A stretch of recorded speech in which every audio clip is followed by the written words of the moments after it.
All right, so 4.3, we're actually kind of combining a few things. We're combining graphing quadratic functions given a quadratic function that's not in a vertex form. And to be able to get into that vertex form, I actually am going to be going through a few steps.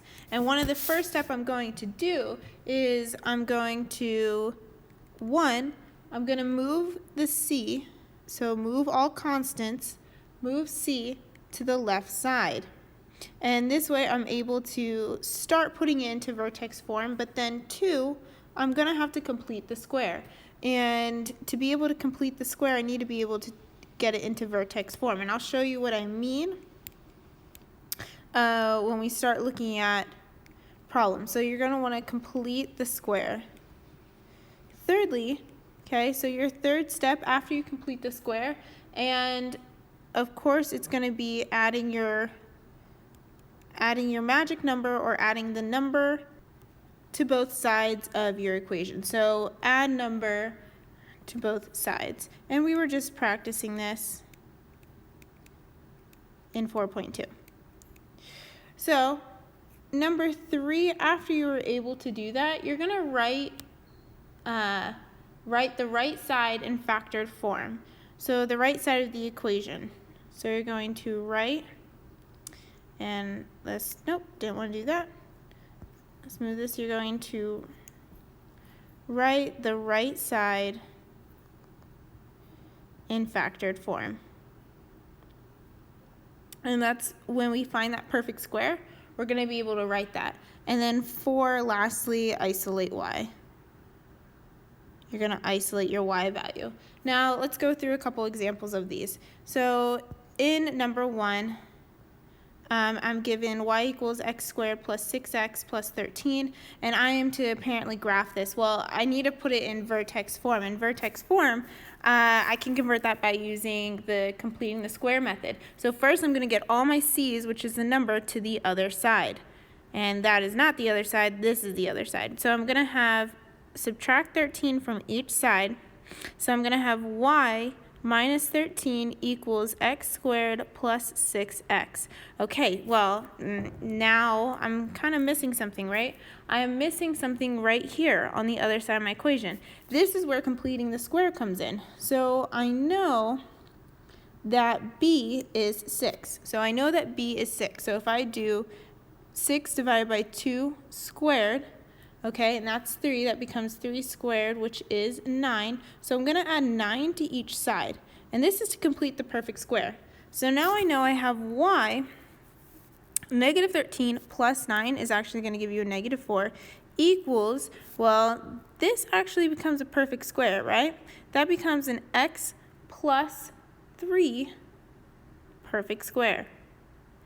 All right, so now I need to go back and isolate y again. So I'm going to add 4 to both sides. So I'm going to finally get y equals x plus 3 squared plus 4. Now looking at this, this is in vertex form. I know that form. All right, so my vertex is going to be negative 3, positive 4. My slope is 1. My axis of symmetry is x equals negative 3. And so now I'm just going to graph it. So I'm just going to plot my vertex at negative 3, 4 right there. And then I am going to plot my next points using my slope, which is 1 over 1, and then it's going to be up 4 over 2. And that's actually my graph right there. So I needed to use complete the square to be able to graph it in vertex form, right? I couldn't have done it without it. So if we look at the next one, you know, we'll do one more example. My first step, as indicated, well, that's to get c to the other side. I want to just get my x's on one and then bring my c over. So I'm going to subtract 12 from each side. And so I get y minus 12 equals x squared plus 8x. Well, now I need that magic number to complete that other part. Well, I know I have 8 divided by 2 squared equals 4 squared, and that equals plus 16. So I'm actually adding 16 to each side. So I get y plus 4 equals x squared.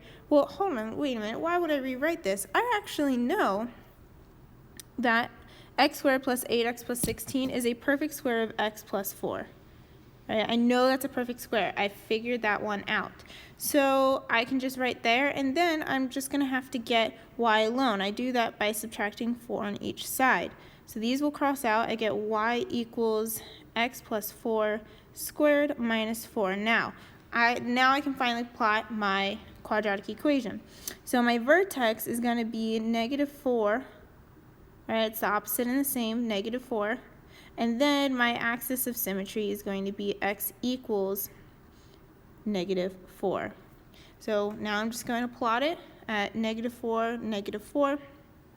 My slope is a +1, so I'm going to go up 1 over 1, and then I'm going to go up 4 over 2 for my next one. And this is what your graph should kind of look like. All right, I'll do one more example for you. Let's go down to number 3. Number 3, it's saying y equals x squared plus 8x plus 14. Well, I want to, again, move my c's over. So I'm going to subtract 14 from each side, and then I'm going to get y minus 14 equals x squared plus 8x. Okay, well, now I need to complete that perfect square. That perfect square, if I were to do 8 divided by 2, it's my 8 squared, that equals 4 squared. 4 squared equals a +16. So I'm going to add 16 to each side. Well, -14 plus 16, y equals, y plus 2 equals x squared, but hold on, x squared plus 8x plus 16, that is a perfect square of x plus 4, x plus 4 squared. That is my perfect square. Now I want to isolate y to get everything on one side. So I subtract 2 from each side. I'm going to have y equals x plus 4 squared minus 2. Now my vertex. I can now plot my graph and get my vertex. My vertex is going to be the opposite. It's going to be -4, -2, and that will be the same. And then my axis of symmetry is going to be x equals -4. Remember, it's just my x value. So I go ahead and plot my -4, -2. I'm going to go up 1 over 1, and then up 4 over 2. And that's how you solve if the complete the square when you just have a factor of 1 as your a. And that's a terrible looking graph, but if you just have a factor of 1 of your a, that's how you're going to complete the square. Now turn the page to a couple pages, and we're just going to write the equation for the parabola shown. And so for problem number 9, if I were to write this equation, first of all, I just need to write in vertex form. I find my vertex at 4, 3, and I fill it into my equation of f of x equals a times x minus h squared plus k. All right, so just fill it in. Here's my h and here's my k. And my a is 1 over 1. All right, so I have f of x equals 1. I don't have to put it, x minus 4 squared plus 3. That's all you're doing. Let's try number 10. Number 10, I have my vertex right here at -3, -2. And now I just plug it in. I have f of x equals a, well, my slope is 1 over 1. So it's going to be x minus -3 squared minus 2. Well, these can simplify. So those can simplify to x plus 3 squared minus 2. And remember, that's how you're writing. You only need to find the vertex, and once you find the vertex, you're pretty good. Let's move on real quick. Talking about what if a is larger than 1, right? Like, what if we have a factor of a and it's not 1? It's not that easy graph. Well, here's the thing. The steps really don't change all that much. It's just you're going to have to consider a factor first. So step number one, you still have to move C to the other side. So move C to left side. You still have to do this even if there's a factor. Then what I want you to do for step 2 is factor out. So I want you to factor out A. And remember, A is your slope. So once you factor out A, your step 3 is going to be complete the square. And that's when you're going to figure out the vertex and everything. After you have moved everything to the other side, you will then complete the square. If you don't factor out that a, it's going to be a lot harder and a lot bigger of a number. And then step 4, of course, add your magic number and move everything back to the right side. So step 4, add magic number, and then isolate y. And I'll tell you, basically it's just one more step of what we've been doing. So in number 15, I'm looking at y equals negative 2x squared plus 16x minus 29. I want to move this over to the other side. So I'm going to add 29 to each side to get y plus 29 equals negative 2x squared plus 16x. Now this is when I want to factor. My largest factor, okay?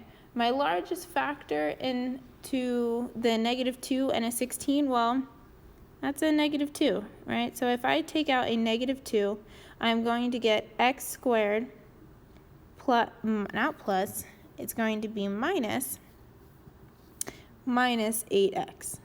That's going to be what I get if I factor out a negative 2. Well, now, just looking at this section in here, I want to complete that perfect square. I want to complete that number. So what I'm going to do to be able to get that, I'm going to have y plus 29 equals negative 2x squared minus 8x, and find that magic number that's going to go there. All right, well, I figured it out. I have negative 8 over 2 squared ends up becoming negative 4 squared, and negative 4 squared is going to be plus 16. So now here comes a little bit of a tricky part. It's not that I'm just adding 16 to each side. I have a negative 2 times 16. So I'm actually, negative 2 times 16 is negative 32. So I'm actually adding a negative 32 to each side. So 29 plus negative 32 is actually a negative 3 equals, and this can be simplified to a perfect square. Negative 2 times x, remember our perfect square is going to be negative 4 squared. All right, so I know it's a little tricky and a little confusing, so we'll do one more up to that point, and now I can really just isolate y by adding 3 to each side, and I get y equals negative 2x minus 4 squared plus 3. All right, well, I can graph that. First of all, I'm going to have my vertex. My vertex is at 4. Remember, it's opposite. Vertex is at 4, 3. So at 4, 3, I have my point right there. It's a negative Nelly. So I'm going down 2 over 1, and then I'm going down 8 and over 2. And there's my graph right there. So remember, the first step, they're all kind of the same, except the second step we added in factoring out. And I will do that one more time with you guys for number 16. So number 16, again, we're just going to want to bring all of our c's over. So I'm going to have, once I bring everything over, I will have y minus 29 equals 3x squared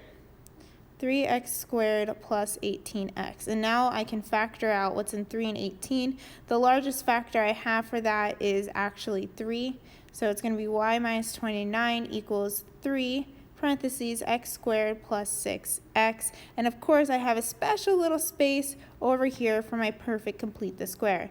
All right, so I need to do my b over 2 squared. My b is 6 over 2 squared. That becomes 3 squared, which becomes a 9. So I end up getting y minus 29 equals 3 times x squared plus 6x plus 9.